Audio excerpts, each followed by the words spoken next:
नमस्कार मेरे प्यारे बच्चों। तो आज हम लेकर आए हैं 10th क्लास के सोशल साइंस का 50 VVI क्वेश्चन, जो कि आपके बोर्ड परीक्षा में बार बार ये प्रश्न आते रहते हैं।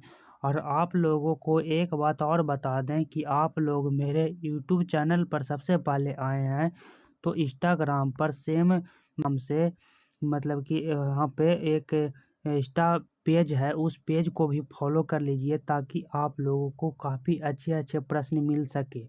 और वहाँ पे और अच्छे अच्छे प्रश्न मिलते रहते हैं और यहाँ पे भी प्रश्न कराते रहते हैं। अगर जो आप दोनों की मदद से आप लोग एग्ज़ाम्स की तैयारी करेंगे तो काफ़ी आप लोगों को लास्ट टाइम में हेल्प मिलेगा। तो चलिए टाइम नहीं गंवाते हुए वीडियो को स्टार्ट करते हैं। और नहीं तो एक बात और बता दें कि नहीं तो आप लोगों को सर्च नहीं करिएगा तो आप लोगों को इस कमेंट में आप लोगों का मतलब कि इसका वो लिंक दे दूंगा। तो चलिए टाइम नहीं गंवाते हुए स्टार्ट करते हैं। तो यहाँ पे देख सकते हैं इतिहास का प्रश्न हम मतलब पहले करने वाले हैं, उसके बाद में ये सभी सोशल साइंस का प्रश्न है। तो पहले इतिहास का हम लोग करेंगे। तो चलिए टाइम नहीं गंवाते हुए स्टार्ट करते हैं। तो यहाँ पे पहला नंबर प्रश्न है जो कि फ्रांसीसी क्रांति कब हुई थी। तो यहाँ पे पहला नंबर प्रश्न क्या है, यहाँ पे फ्रांसीसी क्रांति कब हुई थी। तो 1776 में, 1789 में, 1815 में कि 1857 में। तो इसका सही आंसर हो जाएंगे जो कि 1789 ईस्वी में हुआ था। तो इसका बी नंबर ऑप्शन करेक्ट हो जाएंगे। तो अगला नंबर प्रश्न की ओर आगे बढ़ते हैं मेरे प्यारे बच्चों। तो यहाँ पे देख सकते हैं जो कि ब्रेड शब्द किस देश की क्रांति से जुड़ा है। तो यहाँ पे ब्रेड शब्द है जो कि किस देश की क्रांति से जुड़ा है। तो यहाँ पे रूस से है कि जर्मनी से है कि फ्रांस से है कि इटली से है। तो इसका सही आंसर हो जाएगा जो कि यहाँ पे फ्रांस से जुड़ा है। कहाँ से जुड़ा है? फ्रांस से जुड़ा है। अगला नंबर प्रश्न की ओर आगे बढ़ते हैं। तो तीसरा नंबर प्रश्न यहाँ पे क्या कर रहा है जो कि नेपोलियन बोनापार्ट किस देश का शासक था। तो यहाँ पे नेपोलियन बोनापार्ट था जो कि किस देश का शासक था। तो इंग्लैंड का था, फ्रांस का था कि जर्मनी का था कि इटली का था। तो इसका सही आंसर हो जाएंगे जो कि ई भी था जो कि फ्रांस का था। तो इसका बी नंबर ऑप्शन बिल्कुल करेक्ट हो जाएंगे। अगला नंबर प्रश्न की ओर आगे बढ़ते हैं। तो यहाँ पे 4 नंबर प्रश्न यहाँ पे कर रहा है जो कि रूस की क्रांति किस वर्ष हुई थी। तो यहाँ पे रूस की क्रांति हुई थी जो कि किस वर्ष हुई थी। तो 1905 में हुआ था कि यहाँ पे 1914 में हुआ था कि 1917 में हुआ था कि 1920 में हुआ था। तो आप लोग जल्दी बताइए कि इसका सही आंसर क्या हो जाएगा। तो इसका सही आंसर हो जाएंगे जो कि यहाँ पे देख सकते हैं सी नंबर ऑप्शन में करेक्ट हो जाएंगे। तो इसका सी नंबर ऑप्शन बिल्कुल करेक्ट हो जाएगा। अगला नंबर प्रश्न की ओर आगे बढ़ते हैं। तो यहाँ पे देख सकते हैं अगला नंबर प्रश्न यहाँ पे क्या कर रहा है जो कि दास कैपिटल पुस्तक किसने लिखा। तो यहाँ पे दास कैपिटल पुस्तक था जो लिखा था, जो किसने लिखा था। तो लेनिन ने लिखा था, मार्क्स ने लिखा था कि रूसो ने लिखा था कि हिटलर ने लिखा था। तो इसका सही आंसर क्या होगा आप लोग जल्दी बताइए इस कमेंट बॉक्स में। तो इसका सही आंसर हो जाएगा जो कि मार्क्स हो जाएगा। तो इसका यहाँ पे बी नंबर ऑप्शन बिल्कुल करेक्ट हो जाएंगे। अगला नंबर प्रश्न की ओर आगे बढ़ते हैं। तो अगला नंबर प्रश्न यहाँ पे देख सकते हैं कि यहाँ पे अब भूगोल का प्रश्न आ गया, यानी कि ज्योग्राफी का प्रश्न आ गया। तो ज्योग्राफी के प्रश्न को हम लोग देखने वाले हैं अब। तो यहाँ पे देख सकते हैं यहाँ पे पहला नंबर यहाँ पे प्रश्न यहाँ पे क्या कर रहा है कि भारत में सबसे अधिक जनसंख्या वाला राज्य कौन सा है। तो यहाँ पे भारत में सबसे अधिक जनसंख्या वाला राज्य आप लोग जल्दी बताइए कि बिहार है कि महाराष्ट्र है कि उत्तर प्रदेश है कि पश्चिम बंगाल है। तो इसका सही आंसर क्या होगा आप लोग जल्दी बताइए। तो यहाँ पे इसका सही आंसर हो जाएगा जो कि उत्तर प्रदेश हो जाएगा। अगला नंबर प्रश्न की ओर आगे बढ़ते हैं। तो यहाँ पे 7 नंबर प्रश्न यहाँ पे कर रहा है जो कि काली मिट्टी किस फसल के लिए उपयुक्त है। तो यहाँ पे काली मिट्टी है जो कि किस फसल के लिए उपयुक्त है। तो चावल के लिए कि गेहूं के लिए कि कपास के लिए कि गन्ना के लिए। तो इसका सही आंसर हो जाएंगे जो कि यहाँ पे सी नंबर ऑप्शन बिल्कुल करेक्ट हो जाएंगे। सी नंबर ऑप्शन कपास के लिए, ठीक है। अगला नंबर प्रश्न की ओर आगे बढ़ते हैं। तो यहाँ पे 8 नंबर प्रश्न यानी कि 8 नंबर प्रश्न यहाँ पे क्या कर रहा है। तो यहाँ पे मानसून भारत में किस दिशा से आता है। तो भारत में आप लोग देखे होंगे जो कि मानसून आता है जो कि किस दिशा से आता है, तो यहाँ पे उत्तर पूर्व से आता है कि दक्षिण पश्चिम से आता है कि उत्तर पश्चिम से आता है कि दक्षिण पूर्व से आता है। तो इसका सही आंसर हो जाएगा जो कि यहाँ पे देख सकते हैं बी नंबर ऑप्शन बिल्कुल करेक्ट हो जाएंगे। दक्षिण पश्चिम से आता है भारत का मानसून आता है। तो अगला नंबर प्रश्न की ओर आगे बढ़ते हैं। तो यहाँ पे 9 नंबर प्रश्न यहाँ पे क्या कह रहा है, तो यहाँ पे देख सकते हैं भारत का सबसे लंबा नदी तंत्र कौन सा है, तो ब्रह्मपुत्र है कि गंगा है कि सिंधु है कि नर्मदा है। तो भारत का सबसे लंबा नदी तंत्र है जो कि यहाँ पे देख सकते हैं गंगा है। ठीक है, अगला नंबर प्रश्न की ओर आगे बढ़ते हैं। तो यहाँ पे 10 नंबर प्रश्न यहाँ पे क्या कर रहा है कि लौ अयस्क का प्रमुख उत्पादक राज्य कौन है। तो लौ अयस्क का प्रमुख उत्पादक राज्य जो है जो कौन सा है, बिहार है कि उड़ीसा है कि पंजाब है कि केरल है। तो इसका सही आंसर हो जाएगा जो कि यहाँ पे उड़ीसा हो जाएगा। ठीक है, अगला नंबर प्रश्न की ओर आगे बढ़ते हैं। तो यहाँ पे देख सकते हैं अब आ गया क्या, राजनीतिक विज्ञान का यहाँ पे क्वेश्चन आ गया, यानी सिविक्स का क्वेश्चन आ गया। तो आप सिविक्स का क्वेश्चन हम लोग देखेंगे। 11 नंबर प्रश्न यहाँ पे देख सकते हैं, लोकतंत्र में सर्वोच्च शक्ति किसके पास होता है। तो देखिए लोकतंत्र में सर्वोच्च शक्ति राजा के पास होता है, सेना के पास होता है, जनता के पास होता है, कि यहाँ पे डी नंबर में क्या है कि संसद के पास होता है। तो आप लोग जल्दी से बताइए कि लोकतंत्र में सबसे ज़्यादा शक्ति यानी पावर किसके पास में होता है। तो देखिए लोकतंत्र में सबसे ज़्यादा पावर होता है जो कि जनता के पास में होता है। तो जनता के पास में होता है, जनता मतलब कि अपने वोट देकर बहुत मत से जिताता है। ठीक है, अगला नंबर प्रश्न की ओर आगे बढ़ते हैं। यहाँ पे देख सकते हैं 12 नंबर प्रश्न यहाँ पे कर रहा है जो कि भारत में चुनाव कौन करवाता है। तो आप लोग देखे होंगे जब चुनाव होता है तो भारत में चुनाव कौन करवाता है, तो संसद करवाता है कि राष्ट्रपति करवाता है कि निर्वाचन आयोग करवाता है कि प्रधानमंत्री करवाता है।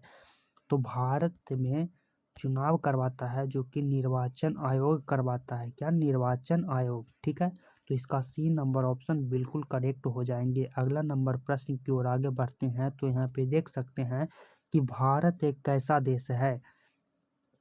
तो आप लोग जल्दी बताइए कि इसका सही आंसर क्या होगा कि भारत है जो कि कैसा देश है। ठीक है, तो धार्मिक देश है कि सामाजिक देश है कि लोकतांत्रिक देश है कि इनमें से सभी है। तो आप लोग जल्दी बताइए कि इसका सही आंसर क्या हो जाएगा। तो इसका सही आंसर हो जाएगा जो कि ऑल ऑफ दीज, यानी कि इनमें से सभी। तो डी नंबर ऑप्शन बिल्कुल करेक्ट हो जाएंगे। अगला नंबर प्रश्न की ओर आगे बढ़ते हैं। तो 14 नंबर प्रश्न यहाँ पे क्या कर रहा है कि संविधान सभा के अध्यक्ष कौन थे, डॉक्टर अंबेडकर, डॉक्टर राजेंद्र प्रसाद, नेहरू, गांधी। तो यहाँ पे संविधान सभा के अध्यक्ष थे जो कि डॉक्टर राजेंद्र प्रसाद। तो यहाँ पे बी नंबर ऑप्शन बिल्कुल करेक्ट हो जाएंगे। B number option doctor Rajendra Prasad. अगला नंबर प्रश्न की ओर आगे बढ़ते हैं। तो यहाँ पे देख सकते हैं कि भारत का संविधान लागू हुआ था। तो भारत का संविधान हुआ था जो कि लागू कब हुआ था, तो 15 अगस्त 1947 को, 26 जनवरी 1950 को, 2 अक्टूबर 1949 को, 26 जनवरी 1949 को। तो यहाँ पे देखिए जब भारत आज़ाद हुआ था जो कि 15 अगस्त 1947 को, और मतलब संविधान लागू हुआ था जो कि 26 जनवरी 1950 को, जनवरी 1950 को। तो इसका बिल्कुल करेक्ट हो जाएंगे बी नंबर ऑप्शन। ठीक है, बी नंबर ऑप्शन। अगला नंबर प्रश्न की ओर आगे बढ़ते हैं। तो यहाँ पे देख सकते हैं जो कि अब आ गया जो कि अर्थशास्त्र का यानी इकोनॉमिक्स का प्रश्न आ गया है। तो आगे बढ़ते हैं हम लोग। अगले प्रश्न यहाँ पे 16 नंबर प्रश्न यहाँ पे क्या करा है जो कि भारत में पंचवर्षीय योजना कब शुरू हुआ। तो भारत में पंचवर्षीय योजना कब शुरू हुआ था, 1947, 1950, 1951, 1955। तो भारत में पंचवर्षीय योजना लागू हुआ था जो कि 1951 में लागू हुआ था। तो इसका सी नंबर ऑप्शन बिल्कुल करेक्ट हो जाएंगे। अगला नंबर प्रश्न यहाँ पे देख सकते हैं जो कि प्राथमिक क्षेत्र में क्या शामिल है। तो उद्योग है कि सेवा है कि कृषि है कि बैंक है, तो यहाँ पे उद्योग हो जाएंगे जो कि द्वितीयक क्षेत्र में शामिल है, सेवा है जो कि तृतीयक क्षेत्र में शामिल है, कृषि है जो कि प्राथमिक क्षेत्र में शामिल है, बैंक है जो कि तृतीयक में है। ठीक है, तो यहाँ पे देख सकते हैं जो कि सी नंबर ऑप्शन बिल्कुल करेक्ट हो जाएंगे, जो कि ये प्राथमिक क्षेत्र में आ जाएंगे। तो यहाँ पे सी नंबर ऑप्शन बिल्कुल करेक्ट हो जाएगा यहाँ पे। अगला नंबर प्रश्न की ओर आगे बढ़ते हैं। तो यहाँ पे 18 नंबर प्रश्न कर रहा है, मानव विकास सूचकांक जारी करता है। तो मानव विकास सूचकांक जारी करता है जो कि विश्व बैंक करता है, कि IMF करता है, कि UNDP करता है, कि WHO करता है। तो UNDP करता है, इसका सी नंबर ऑप्शन बिल्कुल करेक्ट हो जाएंगे। अगला नंबर प्रश्न है मेरे प्यारे बच्चों, बेरोजगारी का अर्थ क्या होता है? काम करना, काम से अधिकता, काम न मिलना, पढ़ाई करना।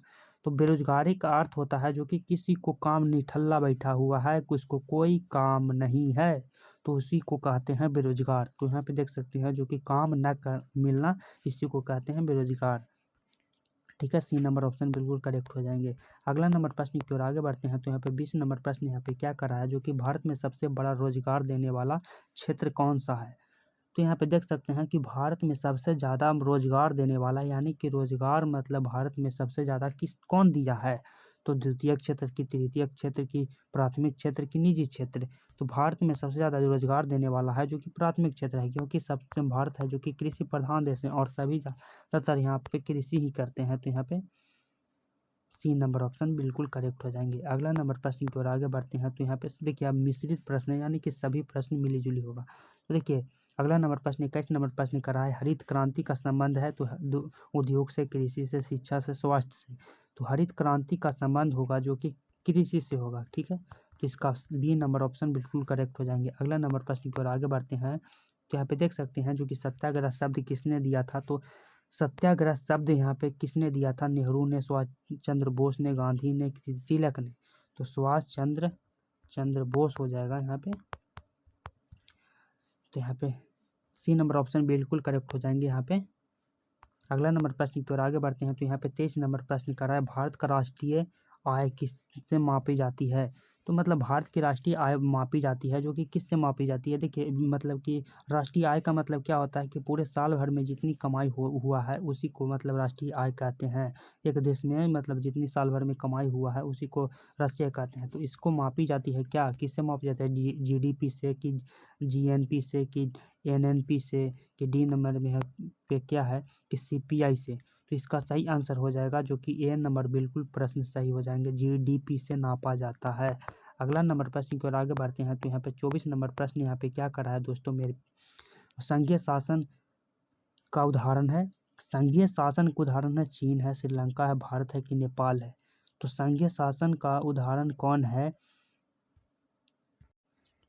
तो मेरे प्यारे दोस्तों संघीय शासन का उदाहरण है जो कि यहाँ पे देख सकते हैं जो कि सी नंबर ऑप्शन बिल्कुल करेक्ट हो जाएंगे। तो यहाँ पे भारत है, क्या भारत है। अगला नंबर प्रश्न की ओर आगे बढ़ते हैं। तो यहाँ पे देख सकते हैं 25 नंबर प्रश्न यहाँ पे क्या कर रहा है, जो कि reserve bank of India, reserve bank की स्थापना कब हुई? 1930 में, 1935 में, 1947 में, 1950 में। तो यहाँ पे भारतीय रिजर्व बैंक की स्थापना हुआ था जो कि 1935 ईस्वी में भारतीय रिजर्व बैंक की स्थापना हुआ था। अगला नंबर प्रश्न की ओर आगे बढ़ते हैं। तो और बहुत महत्वपूर्ण प्रश्न यहाँ पे गलत है, महत्वपूर्ण प्रश्न। तो अगला नंबर प्रश्न यहाँ पे देख सकते हैं 26 नंबर प्रश्न कर रहा है, भारत का सबसे लंबा सीमा किस देश से लगता है? तो यहाँ पे देखिए ये देश है, तो यहाँ पे सबसे ज़्यादा सीमा ये हमें मतलब कि बाहर में किससे लगता है? तो यहाँ पे लगता है जो कि देख सकते हैं आप लोग, पाकिस्तान से, कि चीन से, कि बांग्लादेश से, कि नेपाल से। तो देखिए यहाँ पे चीन से सबसे ज़्यादा भारत का सीमा लगता है। तो बी नंबर ऑप्शन बिल्कुल करेक्ट हो जाएंगे। अगला नंबर प्रश्न की ओर आगे बढ़ते हैं। तो 27 नंबर प्रश्न यहाँ पे कर रहा है, संविधान का रक्षक कौन होता है? संसद होता है, राष्ट्रपति होता है, कि यहाँ पे सुप्रीम कोर्ट होता है, कि प्रधानमंत्री होता है? तो संविधान का रक्षक होता है जो कि यहाँ पे देख सकते हैं सी नंबर ऑप्शन बिल्कुल करेक्ट हो जाएंगे। सुप्रीम कोर्ट होता है जो कि संविधान के रक्षक होता है। अगला नंबर प्रश्न की ओर आगे बढ़ते हैं। तो यहाँ पे देख सकते हैं जो कि 28 नंबर प्रश्न कर रहा है, भारत में कितने राज्य हैं? तो भारत में 28 राज्य हैं, क्या 28 राज्य। तो यहाँ पे बी नंबर ऑप्शन बिल्कुल करेक्ट हो जाएंगे। अगला नंबर प्रश्न की ओर आगे बढ़ते हैं। तो यहाँ पे देख सकते हैं जो कि 29 नंबर प्रश्न कर रहा है, ब्लैड एंड आयरन नीति किसने मतलब कि किससे जुड़ा है? ब्लैड एंड आयरन नीति किससे जुड़ी है? हिटलर से, बिस्मार्क से, माजिनी से, नेपोलियन से। तो बिस्मार्क से, क्या बिस्मार्क से जुड़ा है, तो यहाँ पे बी नंबर ऑप्शन बिल्कुल करेक्ट हो जाएंगे। अगला नंबर प्रश्न की ओर आगे बढ़ते हैं, तो यहाँ पे देख सकते हैं 30 नंबर प्रश्न कर रहा है कि भारत का सबसे बड़ा उद्योग कौन सा है? सूती वस्त्र, इस्पात है कि आईटी है कि सीमेंट है? तो भारत का सबसे बड़ा उद्योग हो जाएगा, तो यहाँ पे देख सकते हैं जो कि सूती वस्त्र से है।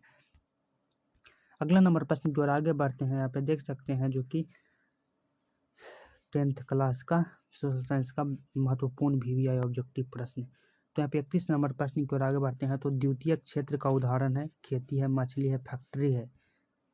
डी नंबर में ऑप्शन में क्या है? तो यहाँ पे बैंक है मेरे प्यारे दोस्तों, क्या है? बैंक है। तो बैंक हो जाएगा जो कि तृतीय क्षेत्र हो जाएगा, और दिखाते हैं फैक्ट्री हो जाएगा जो कि द्वितीय क्षेत्र हो जाएगा, मछली पालन हो जाएगा जो कि प्राथमिक क्षेत्र हो जाएगा, खेती भी हो जाएगा प्राथमिक क्षेत्र। तो यहाँ पे देख सकते हैं जो कि फैक्ट्री हो जाएगा जो कि द्वितीय क्षेत्र हो जाएगा। अगला नंबर प्रश्न की ओर आगे बढ़ते हैं, तो यहाँ पे देख सकते हैं 32 नंबर प्रश्न यहाँ पे कर रहा है, संविधान की प्रस्तावना में कितने आदर्श हैं? क्या संविधान के प्रस्तावना में कितने आदर्श हैं? आप लोग जल्दी बताइए, 4 है कि 5 है कि 6 है कि 7 है? आप लोग इसका सही आंसर जल्दी बताइए। तो दोस्तों इसका सही आंसर हो जाएगा जो कि यहाँ पे देख सकते हैं 6 हो जाएगा। तो यहाँ पे सी नंबर ऑप्शन बिल्कुल करेक्ट हो जाएंगे।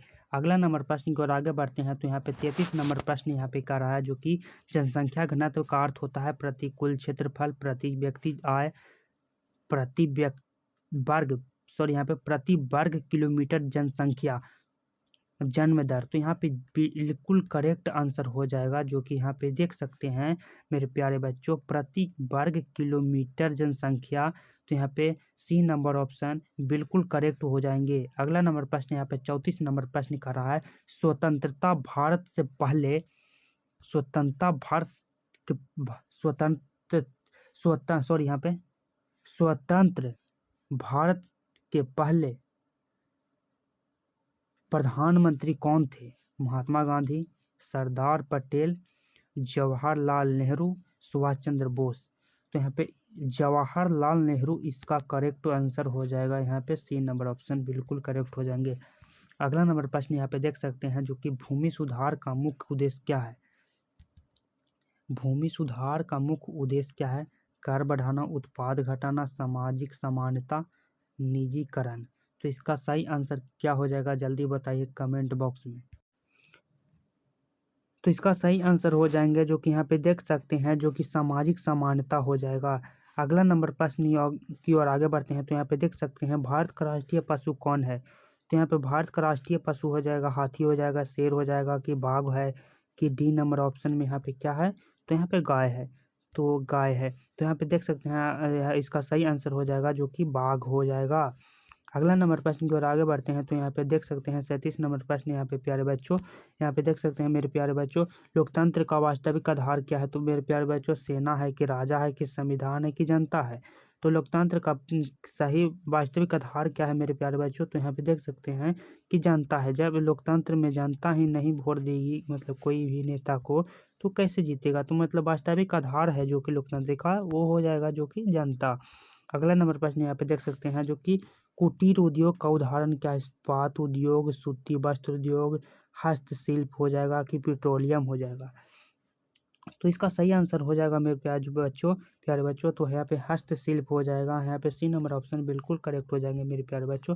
अगला नंबर प्रश्न की ओर आगे बढ़ते हैं। 39 नंबर प्रश्न कर रहा है, साइमन कमीशन भारत में बहिष्कार हुआ था, मतलब कि साइमन कमीशन भारत में बहिष्कार हुआ था। तो यहाँ पे 1928 में, 1927 में, 1928 में, 1930 में, 1935 में। तो यहाँ पे बहिष्कार हुआ था मेरे प्यारे बच्चों। तो यहाँ पे देख सकते हैं जो कि 1928 ईस्वी में हुआ था। तो इसका बी नंबर ऑप्शन बिल्कुल करेक्ट हो जाएंगे मेरे प्यारे बच्चों। अगला नंबर प्रश्न की ओर आगे बढ़ते हैं। तो मेरे प्यारे बच्चों देख सकते हैं यहाँ पे 40 नंबर प्रश्न कर रहा है कि भारतीय संविधान के प्रमुख निर्माता कौन है?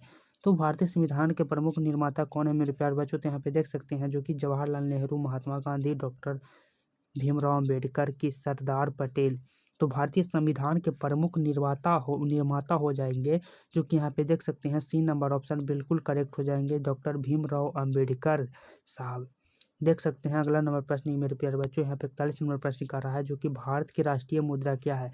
तो भारत की राष्ट्रीय मुद्रा क्या है मेरे प्यारे बच्चों? तो यहाँ पे देख सकते डॉलर है, यूरो है कि रुपया है कि येन है। डॉलर हो जाएगा जो कि अमेरिका का हो जाएगा, रुपया हो जाएगा भारत का होगा, येन हो जाएगा जापान का हो जाएगा। तो इसका सही आंसर हो जाएगा जो कि रुपया। सी नंबर ऑप्शन बिल्कुल करेक्ट हो जाएगा। अगला नंबर प्रश्न कर रहा है 42 नंबर प्रश्न की, उद्योग के लिए कच्चा माल प्राप्त होता है। तो उद्योग के लिए कच्चा माल होता है जो कि मानव संसाधन से, मशीन से, प्राकृतिक संसाधन से कि पूंजी से। तो देखिए मतलब कि कोई भी उद्योग करना है हमको और कच्चा माल लाना है यानी कि उसका, तो कहाँ से हमको प्राप्त होगा? तो यहाँ पे प्राकृतिक संसाधन से प्राप्त होगा सबसे पहले। अगला नंबर प्रश्न की ओर आगे बढ़ते हैं। तो यहाँ पे देख सकते हैं 43 नंबर प्रश्न कर रहा है सेवा क्षेत्र का उदाहरण है। तो सेवा क्षेत्र का उदाहरण कौन है? कृषि है? नहीं, कृषि तो है मतलब कि प्राथमिक क्षेत्र, खनन भी प्राथमिक क्षेत्र, बैंक हो जाएंगे जो कि तृतीय क्षेत्र हो जाएंगे, और कारखाना हो जाएगा जो कि द्वितीय क्षेत्र हो जाएगा। तो यहाँ पे सही आंसर हो जाएगा सेवा क्षेत्र में यहाँ पे यहाँ पे सी नंबर ऑप्शन बैंक हो जाएगा। तो यहाँ पे सी नंबर ऑप्शन बिल्कुल करेक्ट हो जाएंगे। अगला नंबर प्रश्न की ओर आगे बढ़ते हैं। 44 नंबर पर यहाँ पे प्रश्न कर रहा है कि भारत का सर्वोच्च न्यायालय कौन सा है? तो सर्वोच्च न्यायालय, जिला न्यायालय, उच्च न्यायालय, सर्वोच्च न्यायालय, लोक अदालत। तो यहाँ पे सही आंसर हो जाएगा जो कि सर्वोच्च न्यायालय। यहाँ पे सी नंबर ऑप्शन बिल्कुल करेक्ट हो जाएंगे मेरे प्यारे बच्चों। 45 नंबर प्रश्न यहाँ पे कर रहा है निम्नलिखित में से कौन राष्ट्रीय आय का सूचक नहीं है? जीडीपी तो है, जीएनपी, एचडीआई, एनएनपी। तो इसका सही आंसर हो जाएगा जो कि जीएनपी है, जो कि इनमें से कोई भी राष्ट्रीय सूचक नहीं है इनमें से। तो इसका सही आंसर हो जाएगा बी नंबर ऑप्शन बिल्कुल करेक्ट आंसर। अगला नंबर प्रश्न यहाँ पर देख सकते हैं जो कि अगला नंबर प्रश्न यहाँ पे 46 नंबर प्रश्न कर रहा है जो कि भारत में मतदान की न्यूनतम आयु कितनी है? तो भारत में मतदान की न्यूनतम आयु है जो कि 16 वर्ष की, 18 वर्ष की, 21 वर्ष की, 25 वर्ष। तो ये काफ़ी महत्वपूर्ण प्रश्न है जो कि हम भी एग्जाम 10th का दिए थे तभी आया था ये प्रश्न। तो इसका सही आंसर हो जाएगा क्योंकि 18 वर्ष। तो यहाँ पे बी नंबर ऑप्शन बिल्कुल करेक्ट हो जाएंगे। अगला नंबर प्रश्न की ओर आगे बढ़ते हैं। तो यहाँ पे देख सकते हैं जो कि 47 नंबर प्रश्न कर रहा है औद्योगिक क्रांति की शुरुआत हुई थी फ्रांस में, जर्मनी में, इंग्लैंड में, अमेरिका में। तो औद्योगिक क्रांति की शुरुआत कहाँ से हुआ था? तो आप लोग इसका सही आंसर बताइए। तो मेरे प्यारे दोस्तों इसका सही आंसर हो जाएगा जो कि इंग्लैंड हो जाएगा। यहाँ पे सी नंबर ऑप्शन बिल्कुल करेक्ट। अगला नंबर प्रश्न की ओर आगे बढ़ते हैं। तो यहाँ पे देख सकते हैं 48 नंबर प्रश्न यहाँ पे करा है हरित क्रांति का जनक कहलाते हैं। तो यहाँ पे वर्गीय कुरियन, एम.एन. स्वामीनाथन, सुभाष चंद्र बोस, नेहरू। तो इसका सही आंसर हो जाएगा जो कि M N. Swaminathan. B number option बिल्कुल करेक्ट हो जाएंगे। अगला नंबर प्रश्न की ओर आगे बढ़ते हैं। तो यहाँ पे 49 नंबर प्रश्न कर रहा है जो कि भारत का राष्ट्रीय खेल कौन है? तो भारत का राष्ट्रीय खेल है जो क्रिकेट है कि हॉकी है कि कबड्डी है कि फुटबॉल है? तो भारत का राष्ट्रीय खेल हो जाएगा जो कि यहाँ पे बी नंबर ऑप्शन बिल्कुल करेक्ट हो जाएगा जो कि हॉकी हो जाएगा। 50 नंबर प्रश्न यानी कि लास्ट नंबर प्रश्न यहाँ पे देख सकते हैं जो कि यहाँ पे भारत में जनगणना कराई जाती है। तो भारत में जनगणना मतलब कि कराई जाती है तो कितने वर्षों में? हर वर्ष, 5 वर्ष में, हर 8 वर्ष में, कि हर 10 वर्ष में, कि हर वर्ष? तो इसका सही आंसर क्या हो जाएगा? आप लोग इसको कमेंट बॉक्स में इसका जवाब दीजिएगा कि इसका सही आंसर क्या होगा। और आप लोग जल्दी बताइए कि 50 में आप लोगों का कितना प्रश्न सही हुआ। आप लोग ये भी लिखिए कि 50 प्रश्न में कितना प्रश्न सही हुआ, और ये भी बताइए कि आप लोगों को किस चीज़ का क्वेश्चन की ज़रूरत है, क्या किस चीज़ की ज़रूरत है, ये भी कमेंट बॉक्स में बताइए ताकि हम आप लोगों के साथ जुड़े रहें और आप लोगों के लिए कंटेंट बनाते रहें ताकि आप लोगों को भी काफ़ी हेल्प मिल सके। तो दोस्तों आज के लिए इतना ही, अगले वीडियो में फिर से मिलते हैं। और आप लोग इंस्टाग्राम को अभी तक फॉलो नहीं किए हैं तो डिस्क्रिप्शन में उसका लिंक है, और लिंक में जाकर आप लोग चैनल के डिस्क्रिप्शन में तो वहाँ से लिंक पर क्लिक करके आप लोग फॉलो कर लीजिए। वहाँ पर भी महत्वपूर्ण क्वेश्चन डालते रहते हैं तो वहाँ पे आप लोग देख सकते हैं। और टेलीग्राम चैनल से भी जुड़ जाइएगा, इंस्टाग्राम में टेलीग्राम का लिंक दिया हुआ है और व्हाट्सएप चैनल का भी लिंक दिया हुआ है और फेसबुक पेज का भी लिंक दिया हुआ है उसी में। तो आप लोग वो सभी जुड़ जाइएगा उसी से। तो चलिए आज के लिए इतना ही, अगले वीडियो में मिलते हैं। आज जय हिंद, जय भारत।